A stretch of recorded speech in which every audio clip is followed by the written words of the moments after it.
जैसे ही गीतांजलि और राजीव घर के अंदर आए, उन्हें काव्य को जमीन पर बैठे देखा। आदित्य का माथा काव्य की गोद में था और वह फूट कर रो रही थी। आदित्य के सीने से खून बहकर जमीन पर बिखरा दिखाई दे रहा था। गीतांजलि ने आवाज लगाई, आदित्य, आदित्य तुम कहाँ हो? मुझसे गोली चली जिस आदित्य की जान चली गई है। राजीव अरिजित के पास गया और पूछा, यह कैसे हो गया? अरिजित ने पूरी कहानी समझाई और थके पुरुष के रूप में सोफे पर बैठ गया। गीतांजलि ने काव्य की तरफ देखा और कहा, लगता है तुमने मेरी बात नहीं मानी। देखो, आज तुमने हम सबको कहाँ लाकर खड़ा कर दिया है। लेकिन गीतांजलि के लिए भावनाओं का खेल समझना कोई नई बात नहीं थी। उसने अपने जीवन में कई तूफानों का सामना किया था और समझती थी कि इस रात के परिणाम उनकी जिंदगी में ऐसी लहरें पैदा करेंगे जिनकी कल्पना वे अभी नहीं कर सकते। परिवार की प्रतिष्ठा, उनका सम्मान, सब कुछ दांव पर था। और अरिजित उसका भाई है और भाई को इस कष्ट से नहीं गुजरने दिया जा सकता था। उसने अपने पति राजीव की ओर देखा, जो शहर के प्रभावशाली व्यक्तियों में से एक था। गीतांजलि की आवाज दृढ़ थी और दिमाग तेजी से काम कर रहा था। उसने राजीव से कहा, राजीव, हमें अरिजित को बचाना होगा। तुम्हें पता है क्या करना है? राजीव, हमेशा की तरह शांत और योजना में निपुण, सिर हिलाया। वह एक प्रमुख बैंक का चेयरमैन था और शहर के हर कोने में उसके संपर्क थे। उसने अपने जीवन में भ्रष्टाचार और धोखाधड़ी को करीब से देखा था और स्थिति को किस तरह से मोड़ना है, ये अच्छे से जानता था। राजीव ने शांत भाव से कहा, पिता को जल्दी से बुलाते हैं। काव्य अपनी बेटी आदित्य से मिलने से पहले भेज देती थी। आज भी उनकी बेटी वहां पर ही थी। फोन काव्या के पिता मिस्टर शर्मा को किया गया, जो एक पूर्व न्यायाधीश थे और उनकी कानूनी समझ बेहद तीक्ष्ण थी। हालांकि काव्या के पिता सालों से परिवार के आंतरिक मामलों से दूर रहे थे, लेकिन यह समय दूरी का नहीं था। वह तुरंत पहुंचे। उनका सख्त चेहरा इस स्थिति की गंभीरता को दर्शा रहा था। उनकी उपस्थिति से तुरंत एक अधिकार का एहसास हुआ और घर में कोई भी उनसे सवाल नहीं कर रहा था। मिस्टर शर्मा ने गंभीर आवाज में कमरे का मुआयना करते हुए गीतांजलि और राजीव की ओर बढ़ते हुए कहा, यहाँ क्या हो रहा है? यह सब कैसे हुआ? गीतांजलि ने पूरी बात मिस्टर शर्मा को बताई। शर्मा ने कहा, पहले पुलिस को फोन करके बुलाओ। अरिजित ने पुलिस को फोन कर जल्दी से आने को कहा। गीतांजलि ने तुरंत हर काम की बागडोर संभाल ली। वह एक संयमित और नियंत्रण में रहने वाली महिला थी और उसने अपने भाई की रक्षा के लिए सब कुछ किया था। उसने अरिजित को बड़ा होते देखा था, सम्मानित, मेहनती, वफादार, पर वह जानती थी कि कठिन हालातों में उसे ही एक गाइडिंग शक्ति बनना होगा। वह काव्या के पास आई, जो अभी तक सदमे की स्थिति में थी और आदित्य के पास जमीन पर बैठी थी। काव्या का चेहरा सफेद हो गया था, उसकी आंखें भय से चौड़ी हो गई थी, उसका शरीर कांप रहा था। अब यह सिर्फ विश्वासघात की बात नहीं थी, यह अब जीवित रहने की बात थी। गीतांजलि ने धीरे से काव्या को कमरे के कोने में ले जाते हुए, ताकि कोई और सुन न सके, और कहा, काव्या, मुझे ध्यान से सुनो। तुम्हें पुलिस से कहना है कि यह आत्मरक्षा में हुआ था। आदित्य यहाँ बिना बुलाए आया और उसने तुम्हें नुकसान पहुंचाने की कोशिश की। समझ रही हो ना? काव्या के हाथ कांप रहे थे और वह इन शब्दों को समझने की कोशिश कर रही थी। वह चीखना चाहती थी, बताना चाहती थी कि उसने ही अरिजित को धोखा दिया, पर वह कुछ नहीं कह पाई। उसका दिमाग अब भी एक धुंध में था, अपने प्यार, अपराध बोध और डर के बीच उलझा हुआ। काव्या ने बमुश्किल फुसफुसाते हुए टूटती हुई आवाज में कहा, मैं समझ गई। गीतांजलि ने संतोष से सिर हिलाया। कठिन परिस्थितियों का सामना करने में वह हमेशा सक्षम रही थी और वह जानती थी कि अगर इस स्थिति को बर्बादी से बचाना है तो यह काम उसके अलावा कोई और नहीं कर सकता। पुलिस जल्दी ही पहुंच गई। सबका स्टेटमेंट रिकॉर्ड किया गया और प्रश्न भी पूछे गए। काव्य ने पुलिस को बताया कि अरिजित पर आदित्य ने हमला किया था और आदित्य यहाँ बिना बुलाए आया था। आदित्य काव्य से जबरदस्ती करना चाहता था कि अरिजित पहुंच गया। मरने को दौड़ा, उसके इरादे खतरनाक थे।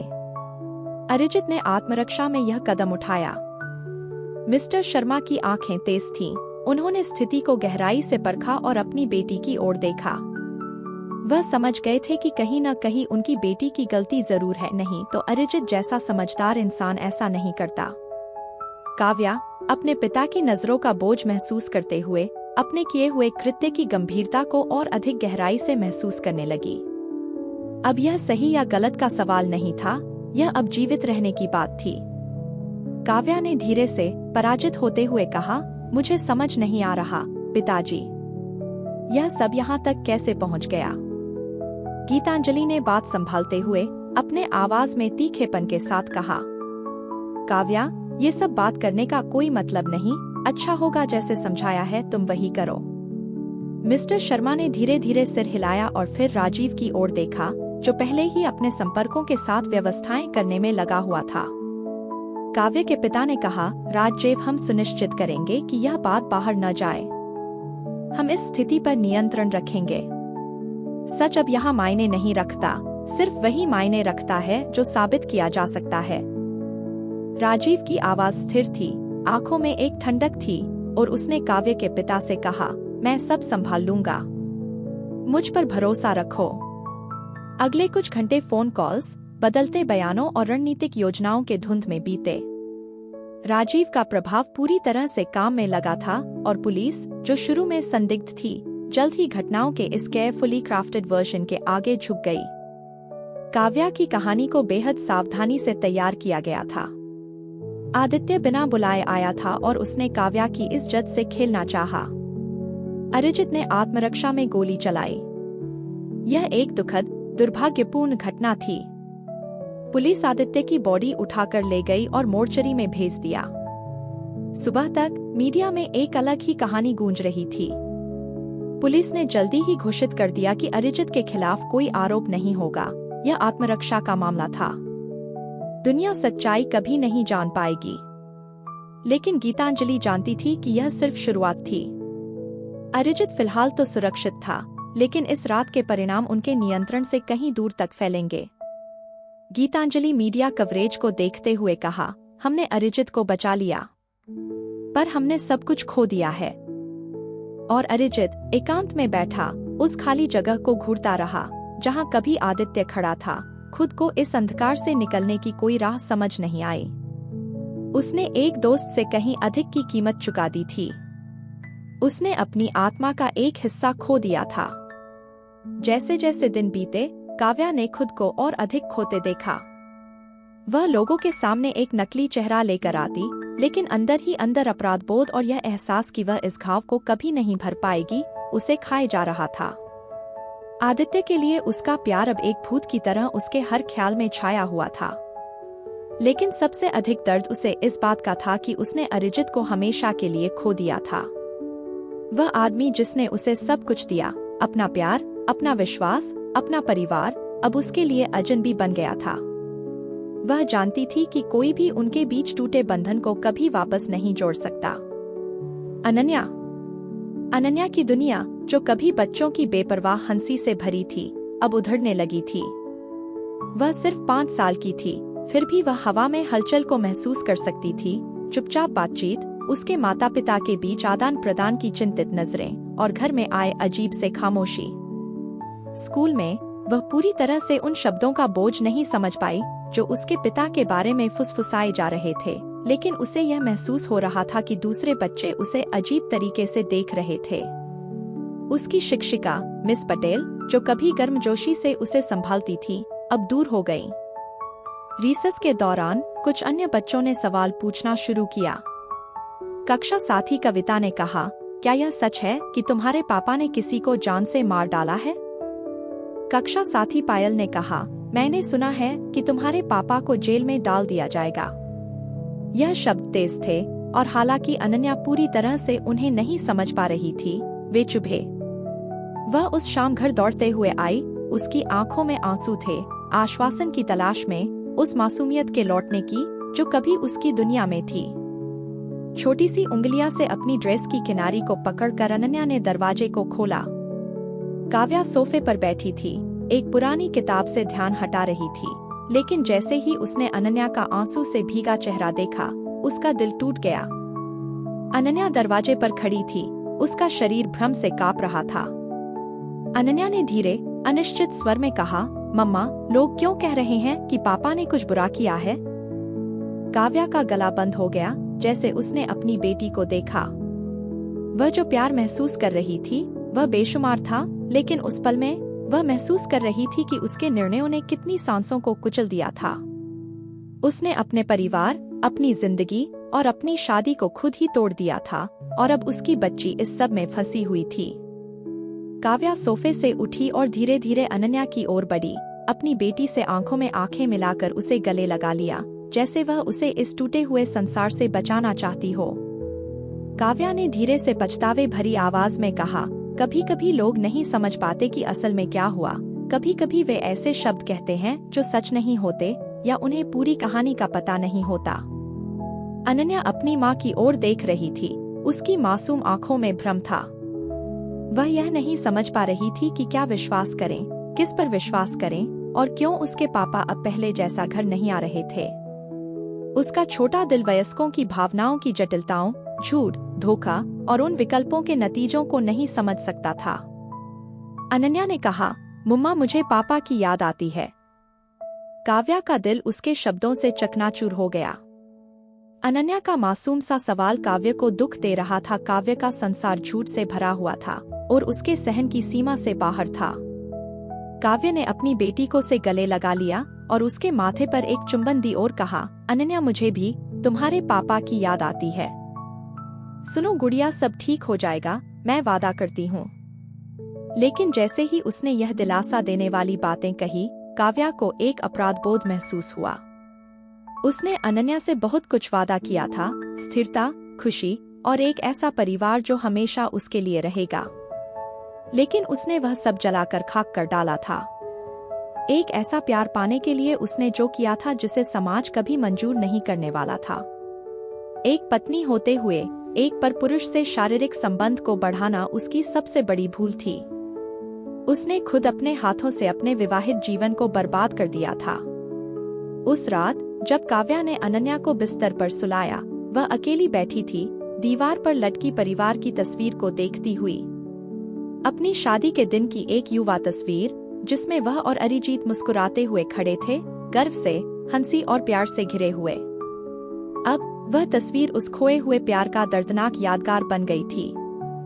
काव्या ने धीरे से खुद से कहा, यह मैंने क्या कर दिया? घर की खामोशी दम घोंटने वाली महसूस हो रही थी। अरिजीत ने उस घटना के बाद से घर लौटने का नाम नहीं लिया था। अरिजीत अपनी बड़ी बहन गीतांजलि के घर शिफ्ट हो गया। वह भले ही पुलिस की नजरों में निर्दोष था, पर कोर्ट में क्या होगा वह नहीं जानता था। घर में उसकी अनुपस्थिति अब केवल शारीरिक नहीं थी। उनके बीच एक मानसिक खाई बन चुकी थी, जिसे कभी भी पार नहीं किया जा सकता था। जो विश्वास कभी उन्हें जोड़ता था, वह अब नहीं था। वह टूटे हुए विश्वास की धाराओं से घिर चुका था। काव्या ने उसे कई बार फोन किया, मैसेज छोड़े, लेकिन अरिजीत अब भी दूर था, अपनी भावनाओं के तूफान में लिपटा हुआ। उसका प्यार सच्चा था और उसने काव्या पर भरोसा किया था, शायद हर किसी से ज्यादा। अब वह विश्वास टूट चुका था। काव्या उसे सच नहीं बता सकती थी, ऐसे तरीके से नहीं जैसे वह इसे सुनना चाहता था।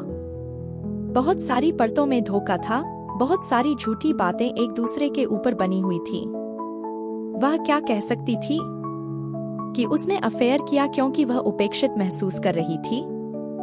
सच्चाई, जितना भी दर्दनाक हो, उन्हें दोनों को नष्ट कर देती और उनकी बेटी की मासूमियत को हमेशा के लिए खत्म कर देती। झूठ का दबाव, अनन्या के सवाल बढ़ते हैं। दिन बढ़े और अनन्या के सवाल नहीं रुके। वह स्कूल में अफवाहें सुनती रही, अपनी सहेलियों की फुसफुसाहटें सुनती रही और उन शिक्षिकाओं की ठंडी नजरों को महसूस करती रही जो कभी उसे प्यार करती थीं। हर दिन वह घर लौटती, एक नया सवाल लेकर, उसकी छोटी सी मस्तिष्क को अपनी चारों ओर की दुनिया को समझने की कोशिश करते हुए। अनन्या ने डिनर टेबल पर धीमे और संकोच भरे स्वर में पूछा, मम्मा, पापा घर क्यों नहीं आते? क्यों वह अंकल राजीव के घर रहते हैं? काव्या अपनी भावनाओं को संयमित करने की कोशिश करती हुई जितना हो सके उतना सरल जवाब देने की कोशिश करती थी। काव्या ने झूठी मुस्कान लाते हुए कहा, पापा काम में व्यस्त हैं, प्यारी। कभी कभी बड़े लोग कुछ समय के लिए चीजों का ध्यान रखते हैं, लेकिन वह तुम्हें बहुत प्यार करते हैं। तुम उन्हें जल्दी ही देखोगी। लेकिन जैसे ही वह ये शब्द कह रही थी, उसे पता था कि ये झूठ थे। अरिजीत घर वापस नहीं आ रहा था। कम से कम अभी तो नहीं। वह अपने दर्द से जूझ रहा था, अपने टूटे दिल से, और कोई भी आश्वासन परिवार को एक साथ नहीं जोड़ सकता था। दिन हफ्तों में बदल गए और घर में तनाव बढ़ता गया। काव्या अपने स्वयं के पछतावे के बावजूद अनन्या की खातिर सामान्य स्थिति बनाए रखने की कोशिश करती थी, लेकिन दरारें दिखने लगीं। एक दिन जब काव्या अनन्या के साथ पुराने फोटो एल्बम देख रही थी, छोटी सी लड़की एक तस्वीर पर रुक गई जिसमें अरिजीत उसे नवजात के रूप में गोदी में पकड़े हुए था। अनन्या ने तस्वीर की ओर इशारा करते हुए कहा, क्या यह तब था जब पापा ने मुझे सबसे ज्यादा प्यार किया था? काव्या का दिल उस सवाल से टूट गया। अनन्या की आवाज में वही मासूमियत जो प्यार के बारे में केवल एक बच्चा ही पूछ सकता था, ने उसकी स्थिति को बर्बाद कर दिया। उसने अपने होठों पर अंगूठा दबाया, आंसू छुपाने की कोशिश करते हुए जो अब गिर रहे थे।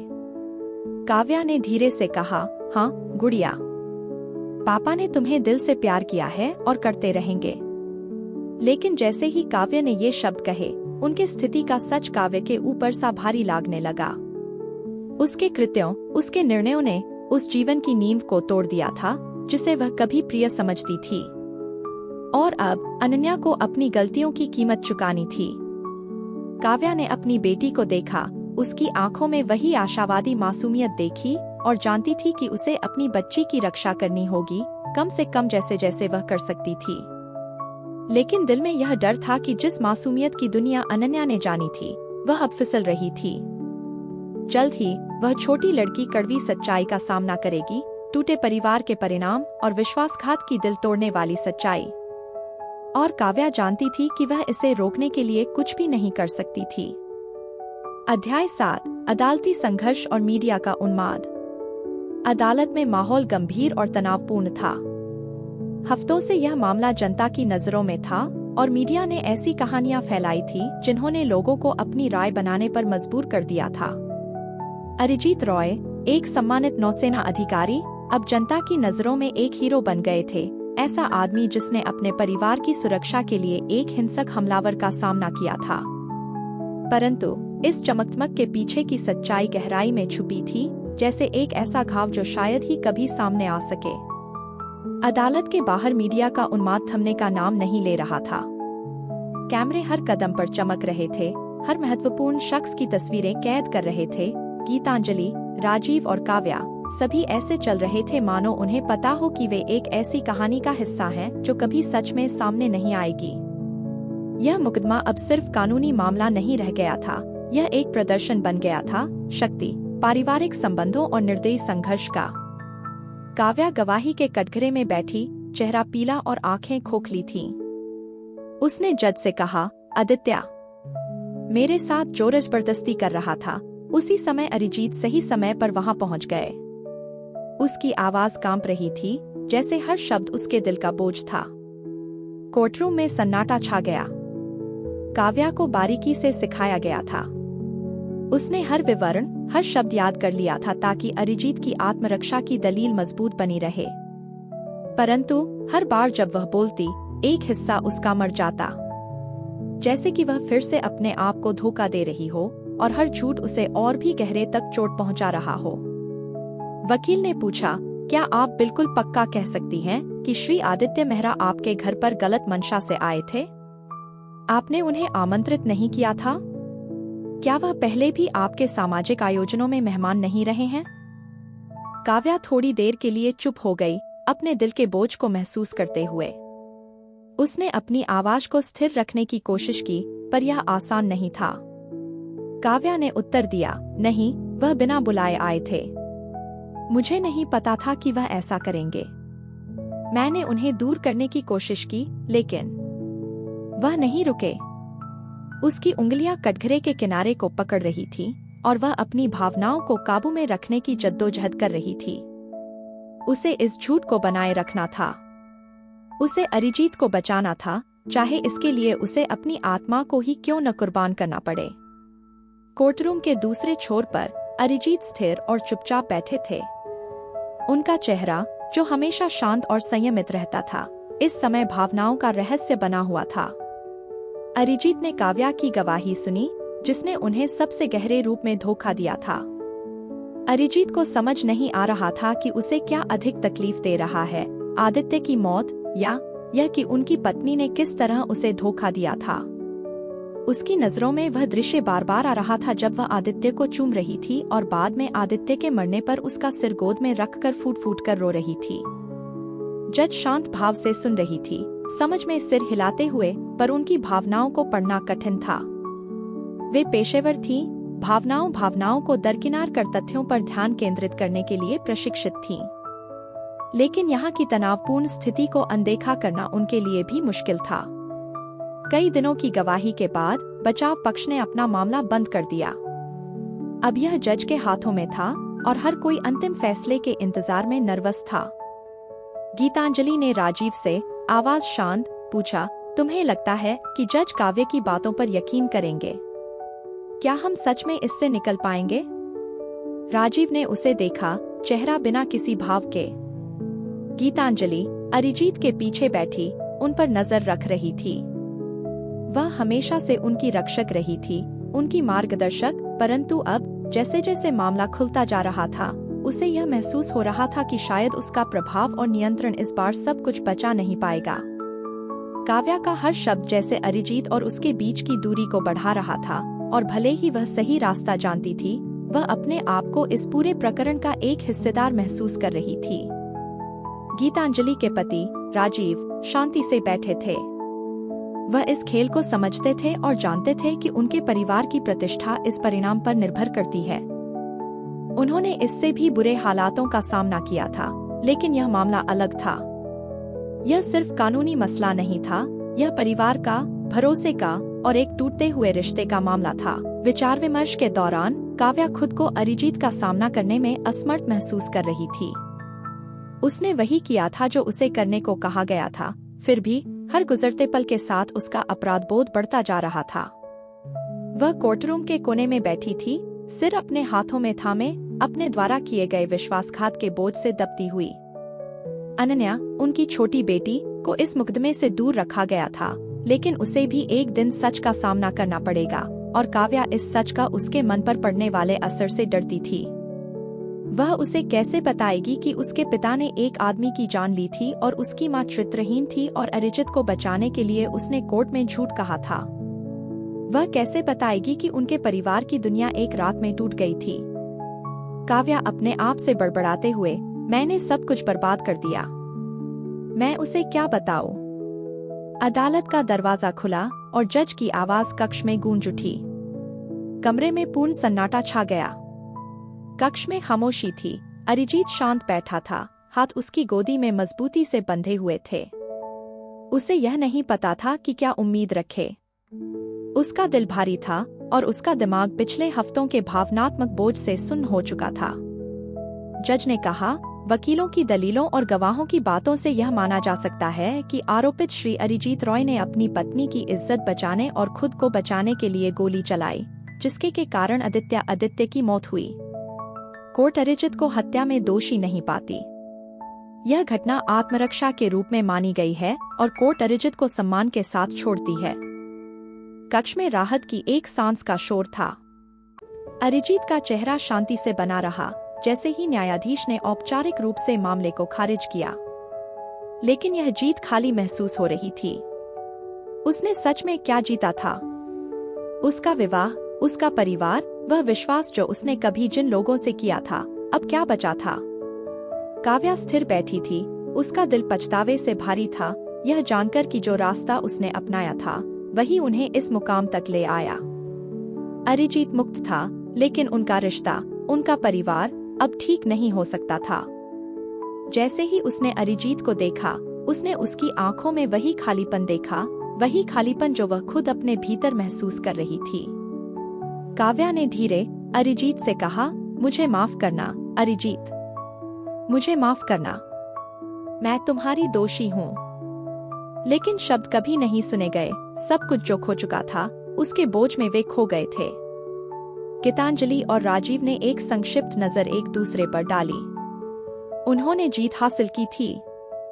अरिजीत मुक्त था, लेकिन इसकी कीमत बहुत अधिक थी, जितना उन्होंने कल्पना भी नहीं की थी। जब कक्ष खाली हुआ और भीड़ तितर बितर हो गई, असल परिणाम सामने आने लगे। सच दफन हो चुका था, लेकिन घाव हमेशा के लिए बने रहेंगे उन सभी के जीवन में जो इसमें शामिल थे।